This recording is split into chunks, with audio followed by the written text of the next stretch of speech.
Kabila nommé afandi wana ole a respecté ta parole na ye atiki abeti mamwala kara 2 ndenge sala magana este to mona ke baso bo mabaki mais oya touro to moni ke ba okata to ba sexe bakata to ba gorge to yo comprendre que ezali ba groupe rébellion o to ba ADF ba mai ba nani te.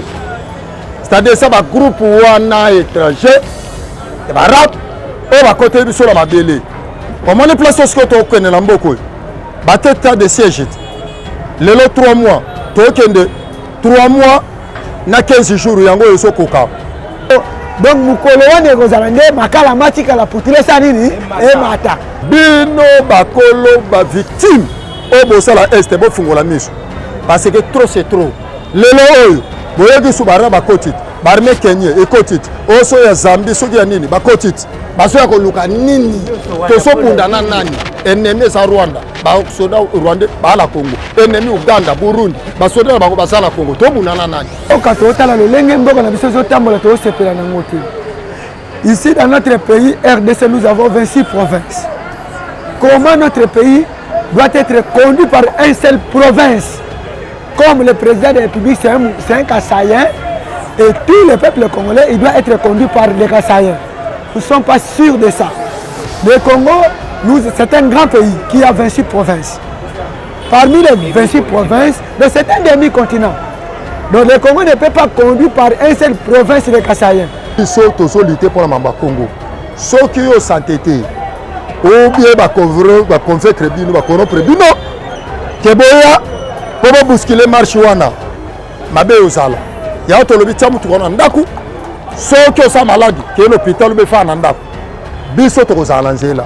Jour wana, ni musala, ni transport, ni osalate.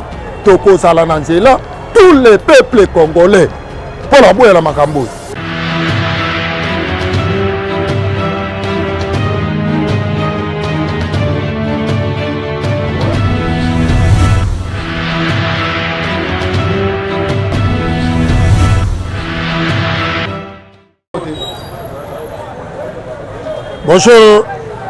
Bonjour papa la journaliste. Bonjour la chaîne ya monene Océan Congo Télévision. Et sa chaîne esalaka entendu o batu bayokaka o batu balandaka ezaka la visibilité na libana mboka pe na kati mboka. Et sa chaîne oyo ememelaka ba congolais partout basali na 4 coins du monde vraies informations na mambo ezoleka awa na Congo. Yango na sepelaka la chaîne makasi pona bakitaka la source kozwa vraiment d'information ya mboka. Papa journaliste, merci Nandengo Penabo Kiti pour toyebisa la Congomani. Nyonso oyo ça se passer na Congo. Biso to ça la Congolais. A esa place de la résistance. Ya la Muka. O ça la croisement Bokassa, Itanga Bokassa. Précisément na coin na Barumbu, commune ya Barumbu. Biso to lobela ka makambo etali Congo. To lobela makambo etali mboka. Lelo oyo na dossier otali ya Seni baye o banda kala bazwaki makambo Seni batina na commission basalaki na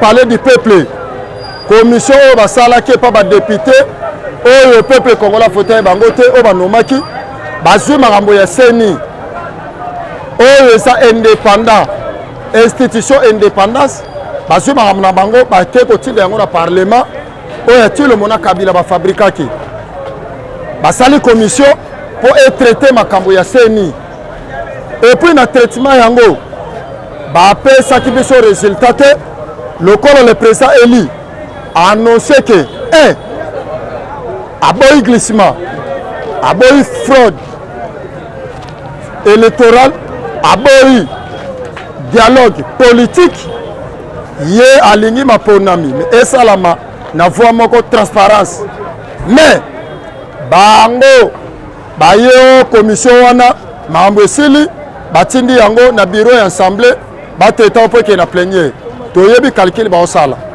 calcul ba osala bala beso balekisa Kadima comme en tête ya seni mais biso a congolais tolobi boy Kadima ko sala en tête ya seni te parce que Kadima ça na tendance ya ba politicien mais biso to se na arbitre sala netre mais ceux qui va imposer les biso kaka demander ba imposer wana biso pe to lingate tant que peuple congolais to lobi boy to sala besoin élection sala mamalambo tilombo longola Kadima tia moto ba parce que ba oui confesseur religieux ba tia moto oyo tout le peuple a ko sepela na ye a même biso la élection et ça la transparence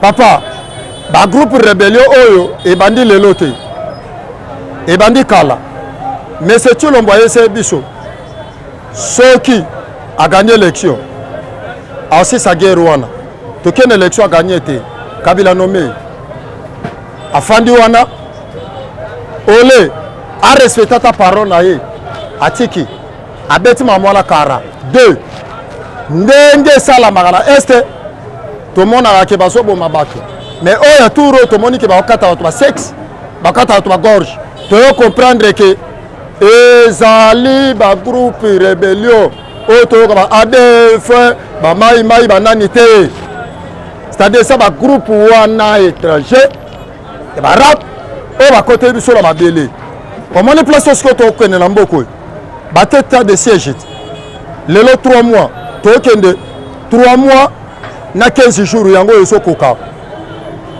ça fait ça combien 105 jours o banda ba tie yango rien ne marche na este banda ka décréter qui état de siège tuerie mati kobome mati mabe mati koboma batu ki assassinat et commis to nango komi à 100% na este to comprendre état de siège yango komi wapi biso to so contrôler tout o moni le loyo to so comprendre te elwana ya batu oyo baso lia mbongo ya peuple baso réjouir ko se réjouir na mbongo ya peuple o fayulu akoyi ko bimisa batu te na nzela basa la marche pour li pe kita basa la marche pour basoso kita fayulu asa la marche abimisa batu na nzela pour la li pe kita akoyebisa nani tilum ke tilum kitela peuple lipa distraction biso tolobaki boy lokola mapoda me sala maaka mabe nyonso ko marché te yango moni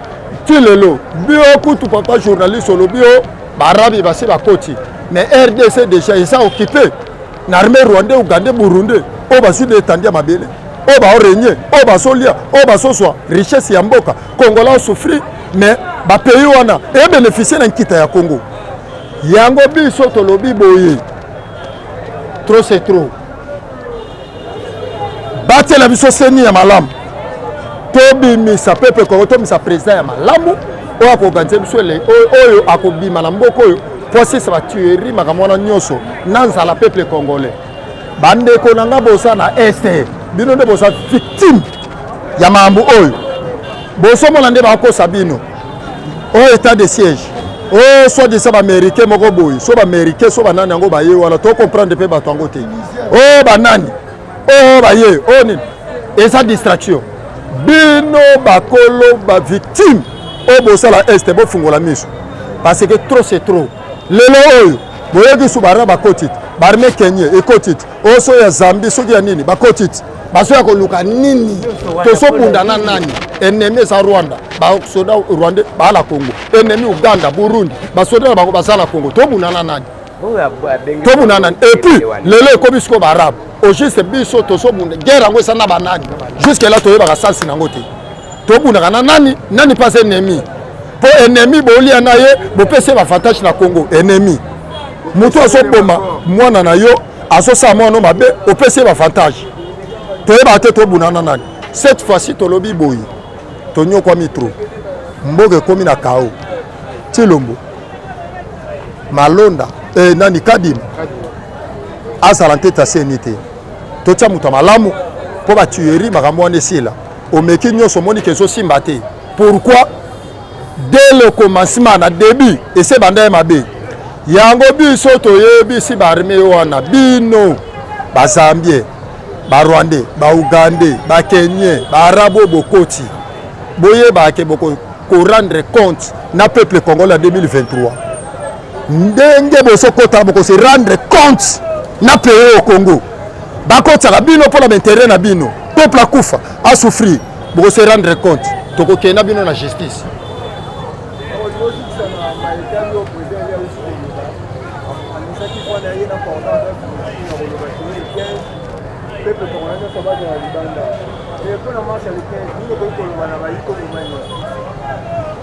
France, Belgique, Allemagne, Angleterre, Canada, États-Unis, Angola, Afrique du Sud, partout, on va Congolais bozali, bo s'organiser les 15 bino nyoso bo kende ti liboso ambassade bato basa na tous les 26 provinces bo s'organiser bino nyoso ti na assemblée provinciale la bino biso pe awa les 15 to balusa mabele toko lakisa na monde entier que Martin Fayulu azana peuple na simana ye et Martin Fayulu asa changement ya Congo biso to lobby marche wana ya les 15 tout le peuple congolais to sala dans la rue toko marche monsieur ça pacifique ceux qui ba intoxikaka ba soda ba ko agresser ko yiba ko botola ba chombo ko boma ko intimider ceux qui ba mekelo ko wana peut-être l'homme monsieur oya mais to sala marche na biso pacifique pour na ko boya malonda fraude électorale peut to boy dialogue politique cause ya marche to ko bima les 15 na balabala c'est-à-dire date wana mikolo nyonso nde tolala tozolota aka les 15 tozolia tosakala les 15 tozolamuka tosakala date les 15 les 15 wana baluka bazwana basoda nyonso batia la 4 ko baluwe pe basoda mosusu parce que le peuple a souffert tokolakisa bango ke biso tosala besoin changement les 15 et ça avant goût il y a 2023 ceux qui babisa biso muto sala volonté ya peuple te wana ça avant goût bako sentir ya to lancer message papa maman otekaka zo marchandise no tshona ndako chauffeur okumba mutuka batela mutuka patron na yo batela musana na yo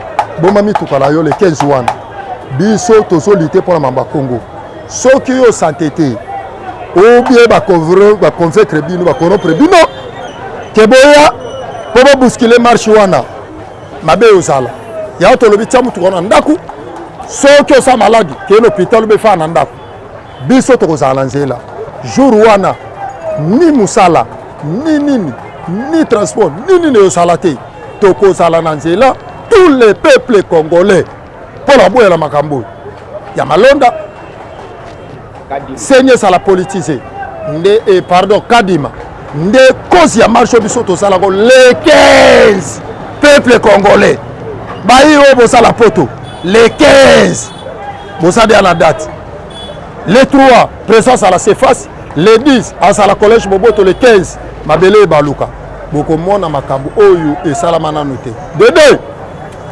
ba sali ba montage na bango ya kokoso mutalamuka lobio ba soma ba machette ba bomba baluba c'est faux archi faux o association de Kasaï mo ba sangadi ba ke ko porter plainte mais Kabuya Kabundu saloba ki ba pesa toi art pour ba maintenir pouvoir na bango boko frangoti bo sali montage o ba bomba baluba ba machette to nda kale salaka wapi quand le long de bimi pour tout le monde à sa place wana boye bakake botala ka Kalev muto asawat bato ba renyaki na mboko basawat lobby Tshilombo a kosala ancien président mabe bo sala lelo sor nango ya lobby ko sala ndenge ni nini biso pepe Congo to sola muki to fuko déjà misu oye ko ya eya to ko bange loko te biso tout ba congolais toko défendre Congo tina goutte énergie na biso ya suka yango na lancer message na bato nyonso ala poto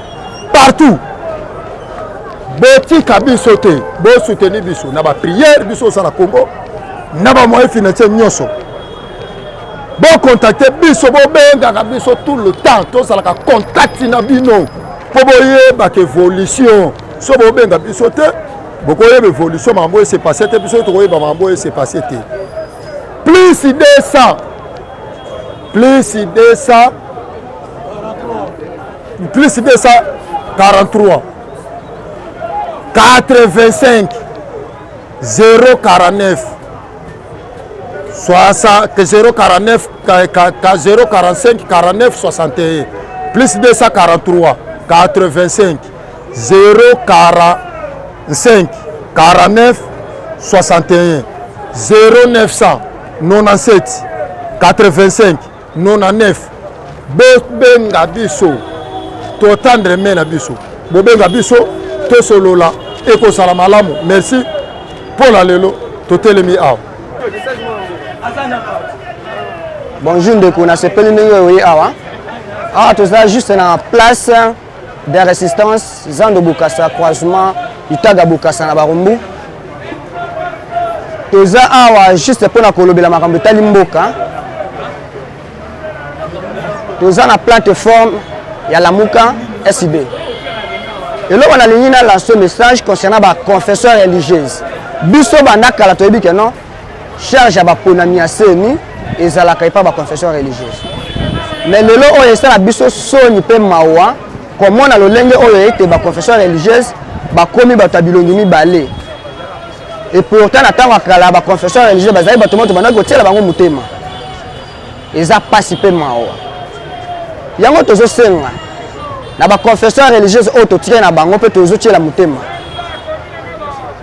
SCC na catholique.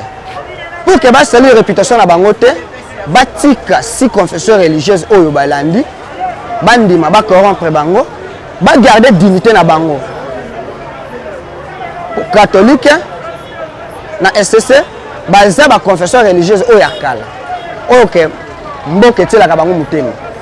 Mais lelo soki balingi basangana na si confesseurs religieuses oyo mususu bake na ngambo o bazala corrompu na makambo etali seni et ko sala biso souci pe mawa.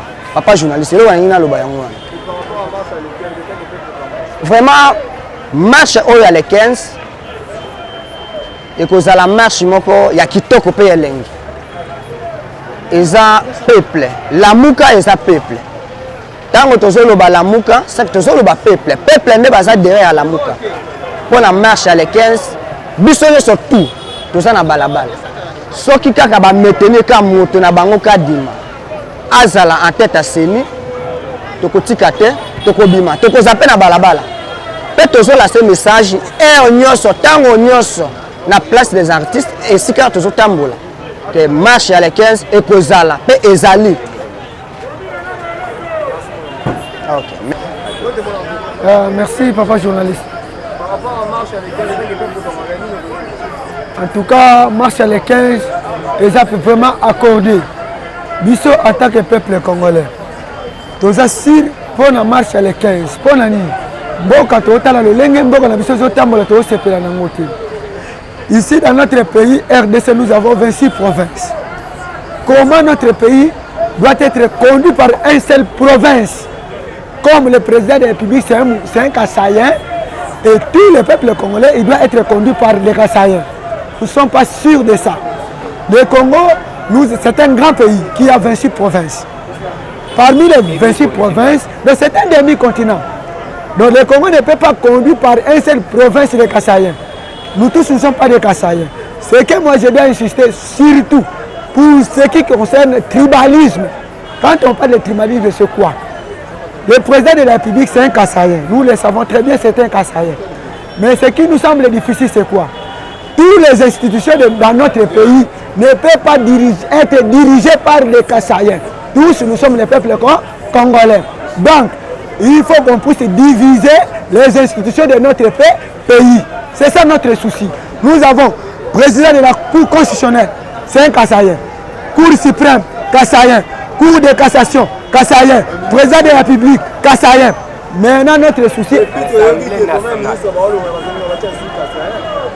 Oui, soupçon c'est vrai que Balingi Balongo, la première ministre, Bazwa Soussou Kassayen, Batiaye Wana. Donc, nous assirons Wanate. Mais là, nous sommes conscients parce que nous sommes pas peuple congolais. Congo est dans 26 provinces. Comment province Moko et Bimamoto Gachi et conduire ce peuple congolais. On a des dictatures plus tribalisme. Toboy et Loko Wana et Salemate. Mais nous sommes dans le dossier à CNI. CNI Wana. CNI Eza Oyo Mboko et Kambami dans la province Belé.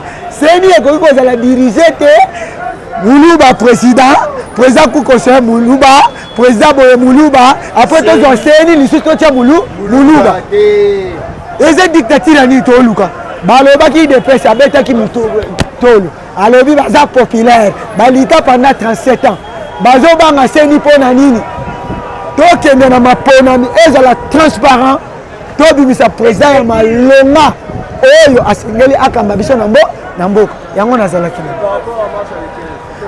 Par rapport à marche à les 15, nous sommes d'accord, nous sommes trop sûrs pour la marche à la biso. Donc, Kosala Yango, donc Moukolo Wane Rosalande, Makala Matika la Poutile Sanini et Mata.